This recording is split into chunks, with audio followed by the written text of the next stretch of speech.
Hello, BookTube, and welcome back to a series of videos in which I am reading you a book. We are reading Barchester Towers by Anthony Trollope. And as we have seen, three new forces have come into the cathedral town of Barchester to control it and shape it to their wills. The first is the least of them all, the new bishop, Dr. Proudie, who is a weak-willed, extremely vacillating, and henpecked man. But the other two are his wife, the one who does the henpecking, Mrs. Proudie, and their personal chaplain, Mr. Slope.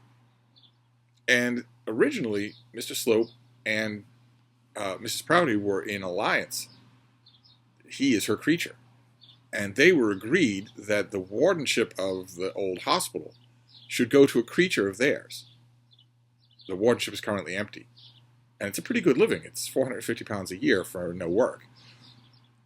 They don't want it to go to its previous inhabitant, Mr. Harding, or at least they didn't, even though all of Barchester wants him to have it, because he is aligned with Archdeacon Grantley, who doesn't like their power plays in the diocese.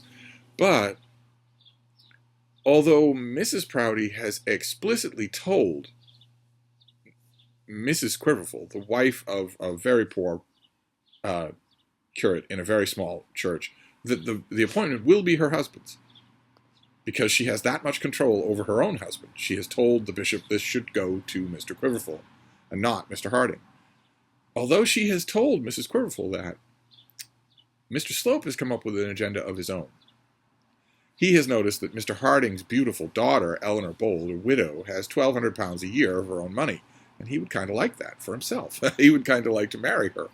And he is calculating that his chances will improve if he can improve the lot of her father by getting him back in the hospital. So suddenly, he wants Mr. Harding in that place, which puts him at odds with Mrs. Proudie, and he establishes that the best way he can increase his chances is to win the bishop over, since it's actually the bishop who has any kind of power in this arrangement, not his wife and not his chaplain. And Mrs. Proudie has just found out from no less a source than Mrs. Quiverful herself directly that Mr. Slope has gone over to Puddingdale Rectory and told Mr. Quiverful that the position is not yours. It's going to Mr. Harding, not you.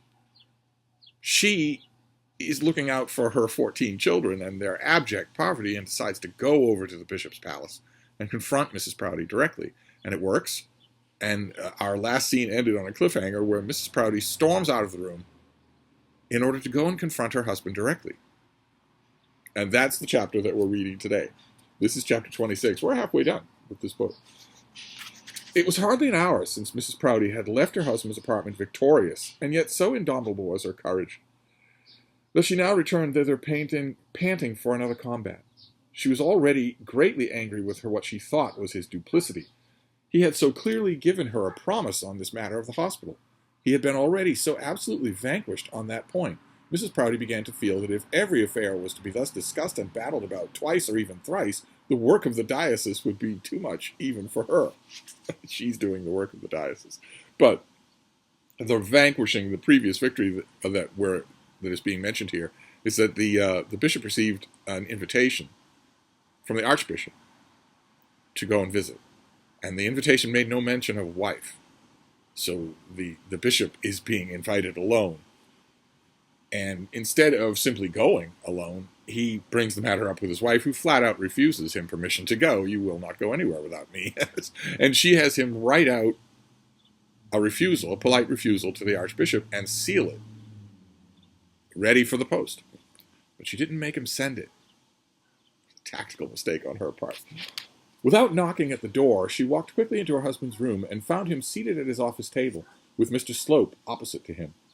Between his fingers was the very note which he had written to the archdeacon in her presence, and it was open.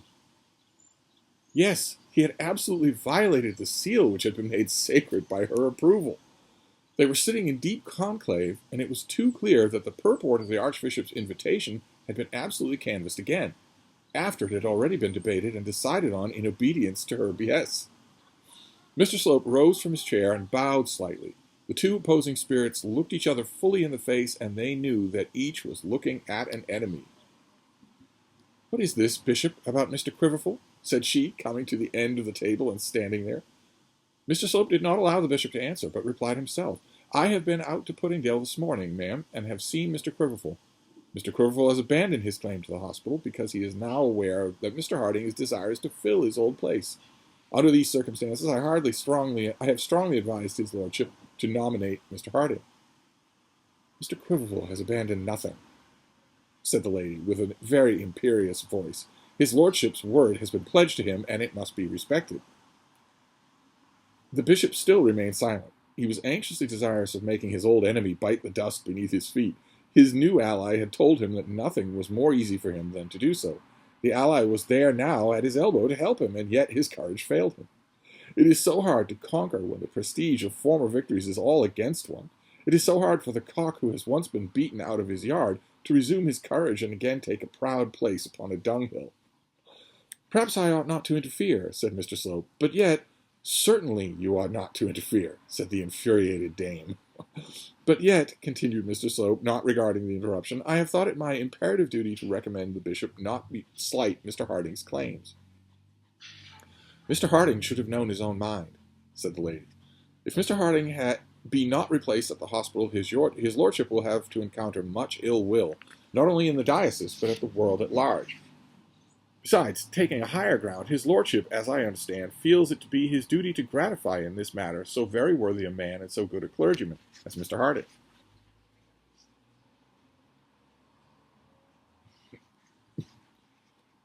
Frieda, come down here. Frieda, come down here. No, still watching her kingdom. And what is to become of the Sabbath day school and of the Sabbath day services at the hospital? Said Mrs. Proudie, with something very nearly approaching a sneer on her face. I understand that Mr. Harding makes no objection to the Sabbath day school, and as to the hospital services, that matter will best be discussed after his appointment. If he has any permanent objections, then I fear the matter must rest. Mr. Slope is willing to give up even that, if Mr. Harding objects, for the money. Keep in mind, that's his objective here, not to serve the bishop, for money. You have a very easy conscience in such matters, Mr. Slope. I should not have had an easy conscience, but a conscience very far from being easy if anything said or done by me should lead the bishop to act unadvisedly in this matter. It is clear that the interview I had with Mr. Harding, I misunderstood him. It is equally clear that you have misunderstood Mr. Quiverful, said she, now at the top of her wrath. What business have you at all with these interviews? Who desired you to go to Mr. Quiverful this morning? Who commissioned you to manage this affair? Will you answer me, sir? Who sent you to Mr. Quiverful this morning? There was a dead pause in the room. Mr. Slope had risen from his chair and was standing with his hand on the back of it, looking at first very solemn and now very black. Mrs. Proudie was standing as she had at first placed herself at the end of the table, and as she interrogated her foe, she struck her hand upon it with almost more than feminine vigor. The bishop was sitting in his easy-chair, twiddling his thumbs, turning his eyes now to his wife and now to his chaplain as each took up the cudgels. How comfortable it would be if only they could fight it out between them without the necessity of any interference on his part. Fight it out so that one should kill the other utterly, as far as diocesan life was concerned, so that he, the bishop, might know clearly by whom it behooved him to be led. There would be a comfort of quiet in that case, in either case. But if the bishop had to wish as to which should prove the victor, his wish was certainly not antagonistic to Mr. Slope. Again, not because of Mr. Harding, or the hospital, or the diocese, but only because he wants to win one on his wife. Better the devil you know than the devil you know is an old saying, and perhaps a true one, but the bishop had yet realized the truth of it. Will you answer me, sir? She repeated. Who instructed you to call on Mr. Quiverful this morning? There was another pause. Do you intend to answer me, sir? I think, Mrs. Proudie, that under all the circumstances it will be better for me not to answer such a question, said Mr. Slope. Mr. Slope had many tones in his voice, all duly under his command. Among them was a sanctified low tone and a sanctified loud tone, and now he used the former. Did anyone send you, sir? Mrs. Proudie, I am quite aware of how much I owe to your kindness. I am aware also what is due by courtesy from a gentleman to a lady. But there are higher considerations than either of those, and I hope I shall be forgiven if I now allow myself to be actuated solely by them. My duty in this matter is to his lordship, and I can admit of no questioning but from him. He has approved of what I have done, and you must excuse me if I say that having that approval and my own, I want none other. No one has ever taught Mrs. Proudie this. What horrid words were these which greeted the ears of Mrs. Proudie? The matter was indeed too clear. There was a premeditated mutiny in the camp. Not only had ill-conditioned minds become insubordinate by the fruition of a little power, but sedition had been overtly taught and preached. The bishop had not yet been 12 months in his chair, and rebellion had already reared her hideous head within the palace. Anarchy and misrule would quickly follow unless she took immediate and strong measures to put down the conspiracy which she had detected. "Mr. Slope," she said, with slow and dignified tone, differing much from that which she had hitherto used. "Mr. Slope, I will trouble you, if you please, to leave the apartment. I wish to speak to my lord alone." Mr. Slope also felt that everything depended on the present interview. Should the bishop now be re-petticoated, his thraldom would be complete and forever. The present moment was peculiarly propitious for rebellion. The bishop had clearly committed himself by breaking the seal in his answer to the archbishop. If he had therefore fear to influence him, Mr. Slope had also told him that no consideration ought to induce him to refuse the archbishop's invitation. He therefore had hope to influence him. He had accepted Mr. Quiverful's resignation, and therefore dreaded having to renew that matter with his wife. He had been screwed up to the pitch of asserting a will of his own, and might possibly be carried on till an absolute success, should he have been taught how possible it was to succeed. Now was the moment for victory or rout. It was now that Mr. Slope must make himself master of the diocese, or else resign his place and begin his search for fortune anew. He saw all this plainly. After what had taken place, any compromise between him and the lady was impossible. Let him once leave the room, and at her bidding, and leave the bishop in her hands, and he might at once pack up his portmanteau and bid adieu to episcopal honours, Mrs. Bold, and the Signora Neroni.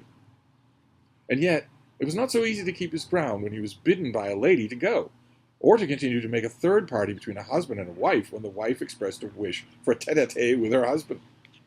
"Mr. Slope," she repeated, "I wish to be alone with my lord." "His lordship has summoned me on a most important diocesan business," said Mr. Slope, glancing with uneasy eye at Dr. Proudie. He felt that he must trust something to the bishop, and yet that trust was so woefully ill-placed. "My leaving him at the present moment is, I fear, impossible." "Do you bandy words with me, you ungrateful man? My lord, will you do me the favor to beg Mr. Slope to leave the room?" My lord scratched his head, but for a moment said nothing. This was as much as Mr. Slope expected from him, and was, on the whole, from him an active exercise of marital rights.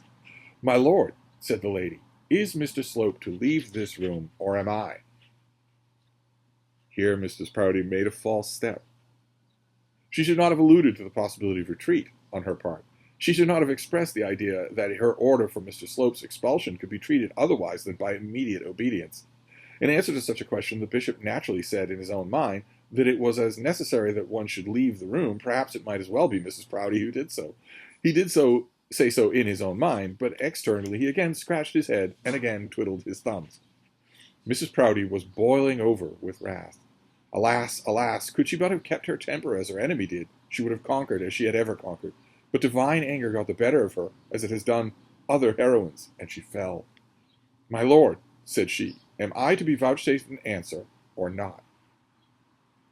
At last he broke the deep silence, and proclaimed himself a Slopeite. "Why, my dear," he said, "Mr. Slope and I are very busy." That was all. There was nothing more necessary. He had gone to the battlefield, stood the dust and heat of the day, encountered the fury of the foe, and won the victory. How easy a success to those who will only be true to themselves. Mr. Slope saw at once the full moment of his gain, and turned to the vanquished lady a look of triumph which she never forgot and never forgave. Here he was wrong. Here he makes a mistake. He should have looked humbly at her, and with meek, entreating eye to have deprecated her anger. He should have said by his glance that he asked pardon for success, and that he hoped forgiveness for the stand which he had been forced to make in the cause of duty. So might he perchance have somewhat mollified that imperious bosom, and prepared the way for future terms. But Mr. Slope meant to rule without terms. Ah, forgetful, inexperienced man! Can you cause that little trembling victim to be divorced from the woman that possessed him? Can you provide that they shall be separated at bed and board? Is he not flesh of her flesh, and bone of her bone, and must he not so continue? It is very well now for you to stand your ground and triumph as she is driven ignominiously from the room, but can you be present when those curtains are drawn? When that awful helmet of proof has been tied beneath the chin? When the small remnants of the bishop's prowess shall be cowed by the tassel above his head? Can you then intrude yourself when the wife wishes to speak to my lord alone? All that stuff about ribbons under the chin and tassels is all reference to sleeping gowns. To the fact that when the day is over, Mrs. Proudie has access to the bishop 24 hours, all the time. At his most vulnerable, as if he isn't vulnerable all the time. But the moment for Mr. Slope's triumph was complete. Mrs. Proudie, without further delay, without further parley, left the room, and did not forget to shut the door after her. That is Trollope sort of quietly saying that she slammed it, and she gave it a good thunderous thud. Then followed a close conference between the new allies, in which much was said, which astonished Mr. Slope to say and the bishop to hear. And yet the one said it and the other heard it without ill will. There was no mincing of matters now. The chaplain plainly told the bishop that the world gave him credit for being under the governance of his wife, that his credit and character in the diocese were suffering, that he would surely get himself into hot water if he allowed Mrs. Proudie to interfere in matters which were not suitable for a woman's powers, and in fact that he would become contemptible if he did not throw off the yoke under which he groaned. The bishop at first hemmed and hawed and affected to deny the truth of what was said, but his denial was not stout and quickly broke down. He soon admitted by silence his state of vassalage and pledged himself, with Mr. Slope's assistance, to change his courses. Mr. Slope also did not make out a bad case for himself. He explained how it grieved him to run counter to a lady who had always been his patroness, who had befriended him in so many ways, who had, in fact, recommended him to the bishop's notice. But, as he stated, his duty was now imperative. He held a situation of peculiar confidence and was immediately and especially attached to the bishop's person. In such a situation, his conscience required that he should regard solely the bishop's interests, and therefore he had ventured to speak out. He does not care about any of it. All he wants is Eleanor Bold's money. Conscience. The bishop took this for what it was worth, and Mr. Slope only intended that he should do so. It gilded the pill which Mr. Slope had to administer, and which the bishop thought to be less bitter than that other pill which he had so long been taking. My lord had his immediate reward, like a good child. He was instructed to write, and at once did write, another note to the archdeacon, accepting his grace's invitation. To the archbishop. Sorry, not the archdeacon. He would never do that. This note Mr. Slope, more prudent than the lady, himself took away and posted with his own hands. Thus he made sure that the act of self-jurisdiction should be nearly as possible a fait accompli. He begged and coaxed and threatened the bishop with a view of making himself also write at once to Mr. Harding, but the bishop, though temporarily emancipated from his wife, was not yet enthralled to Mr. Slope. He said, and probably said truly, that such an offer must be made in some official form, that he was not yet prepared to sign the form, and that he should prefer seeing Mr. Harding before he did so. Mr. Slope might, however, beg Mr. Harding to call upon him. Not disappointed with his achievement, Mr. Slope went his way. He first posted the precious note which he had in his pocket, and then pursued other enterprises in which we must follow him in other chapters. So he gets the victory of making the bishop write out a new note and seal it. And he's going to post it himself so that it can't be contradicted. He tries to push his luck in that moment by getting the bishop to write a letter to Mr. Harding inviting him to be the new warden. That's a bridge too far. At the moment, that's a bridge too far. Mrs. Proudie, having received such satisfaction as was to be derived from slamming her husband's door, did not at once betake herself to Mrs. Quiverful. Indeed, for the first few moments after her repulse, she felt that she could not see that lady again. She would have to own that she had been beaten, to confess that the diadem had passed from her brow and the scepter from her hand. No, she would send a message to her with a promise of a letter on the next day or the day after. Thus resolving, she betook herself to her bedroom. But here again she changed her mind. The air of that sacred enclosure somewhat restored her courage and gave her more heart. As Achilles warmed at the sight of his armor, as Don Quixote's heart grew strong when he grasped his lance, so Mrs. Proudie looked forward to fresh laurels as her eyes fell on her husband's pillow. She would not despair. Having so resolved, she descended with dignified mien and refreshed countenance to Mrs. Quiverful. The scene in the bishop's study took longer in the acting than in the telling. We have not, perhaps, had the whole of the conversation. At any rate, Mrs. Quiverful was beginning to be very impatient, and was thinking that Farmer Subsoil would be tired of waiting for her, when Mrs. Proudie returned. Oh, who can tell the palpitations of that maternal heart? For the suppliant looked into the face of the great lady to see written there either a promise of house, income, comfort, and future competence, or else the doom of continued and ever-increasing poverty. Poor mother, poor wife, there was little there to comfort you. It's kind of disturbing. It's disappointing in a way that scene between the bishop and Mr. Slope and Mrs. Proudie had more stuff in it. The Trollope is admitting that maybe there was more dialogue that he didn't give us. I would like to hear the whole thing. Mrs. Quiverful, thus spoke the lady with considerable austerity, and without sitting down herself, I find that your husband has behaved in this matter in a very weak and foolish manner. Mrs. Quiverful immediately rose upon her feet, thinking it disrespectful to remain sitting while the wife of the bishop stood, but she was desired to sit down again, and made to do so that Mrs. Proudie might stand and preach over her. It is generally considered an offensive thing for a gentleman to keep his seat while another is kept standing before him, and we presume the same law holds to regards to the ladies. It often is felt so, but we are inclined to say that it never produces half the discomfort or feelings of implied inferiority that is shown by a great man who desires his visitor to be seated while he himself speaks from his legs. All of this, it's an enormous paragraph, we're not done, all about the fact that Mrs. Proudie is standing while Mrs. Quiverful is sitting. Such a solecism in good breeding, when construed into English, means this: the accepted rules of courtesy in the world require that I should offer you a seat. If I do not do so, you would bring a charge against me in the world of being arrogant and ill-mannered. I will obey the world, but nevertheless I will not put myself on an equality with you. You may sit down, but I won't sit with you. Sit, therefore, at my bidding, and I'll stand and talk at you. This was just what Mrs. Proudie meant to say, and Mrs. Quiverful, though she was too anxious and too flurried thus to translate the full meaning of the maneuver, did not fail to feel its effect. She was cowed and uncomfortable, and a second time essayed to rise from her chair. Pray be seated, Mrs. Quiverful. Pray keep your seat. Your husband, I say, has been most weak and foolish. It is impossible, Mrs. Quiverful, to help people who will not help themselves. I most fear that I can do nothing for you in this matter. Oh, Mrs. Proudie, don't say so, said the poor woman, again jumping up. Pray be seated, Mrs. Quiverful. I much fear that I can do nothing further for you in this matter. Your husband has, in a most unaccountable manner, taken upon himself to resign that which I was empowered to offer him. As a matter of course, the bishop expects that his clergy shall know their own minds. What he may ultimately do, what he may finally decide on doing, I cannot know. I cannot now say. Knowing the extent of your family, 14 children, Mrs. Proudie, 14 of them, and barely bred.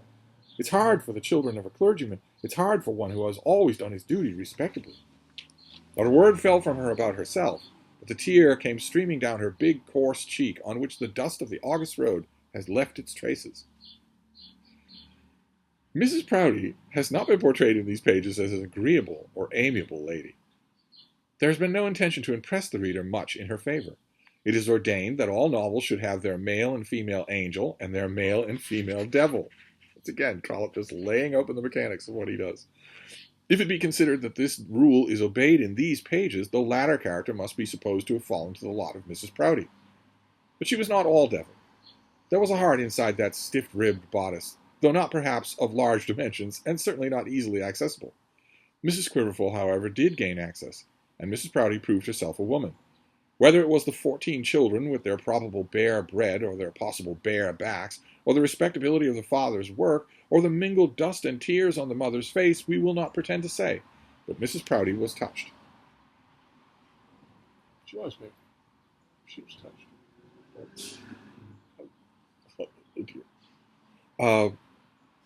She did not show the other woman she did not show it as other women might have done. She did not give Mrs. Quiverful eau de cologne or Are you coming down here, baby? Mm-hmm. Come on down here. Give your fans what they want. There you go. Oh. Right down to her toes.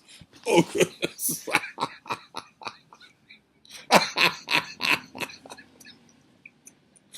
All right, let's continue, shall we? She did not show it as other women might have done.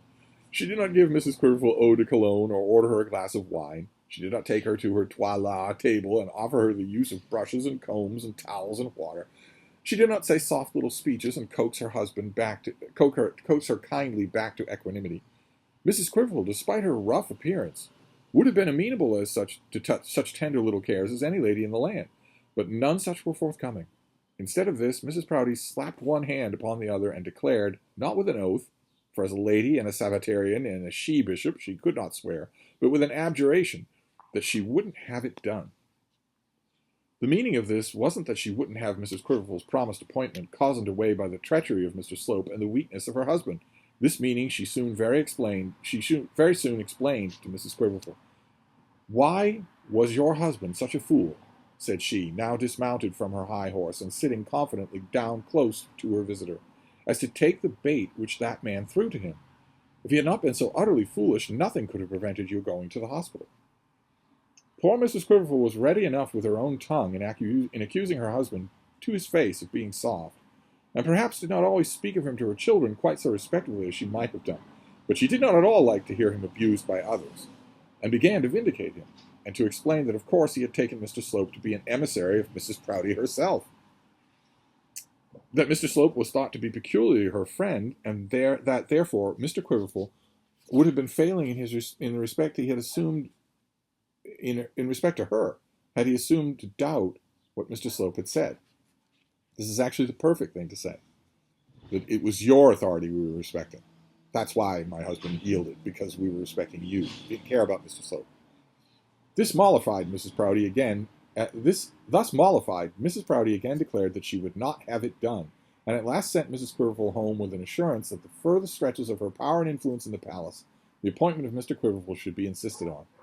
As she repeated the word insisted, she thought of the bishop in his nightcap, and with compressed lips slightly shook her head.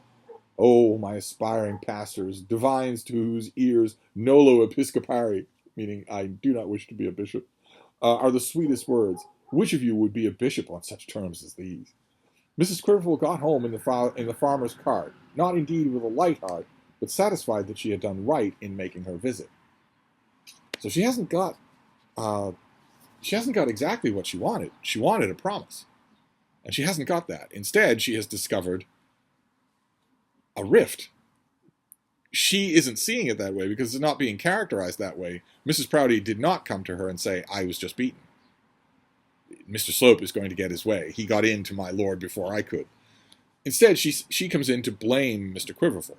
If he hadn't agreed to this, none of this would be happening. If he had sent Mr. Slope away without an agreement, then there's nothing that anyone could do. That isn't true, but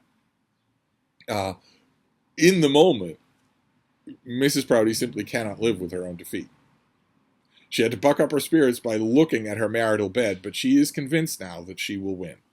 She's thinking of the bishop in his nightcap, meaning she's thinking of all the hours that she will have access to wearing him down and terrifying him, where Mr. Slope does not have access to him. So that this decision cannot stand. We shall see. We shall see. We're deep in this little scene, right? This little sequence of scenes. Mr. Slope goes to Puddingdale. He talks with Mr. Quiverful.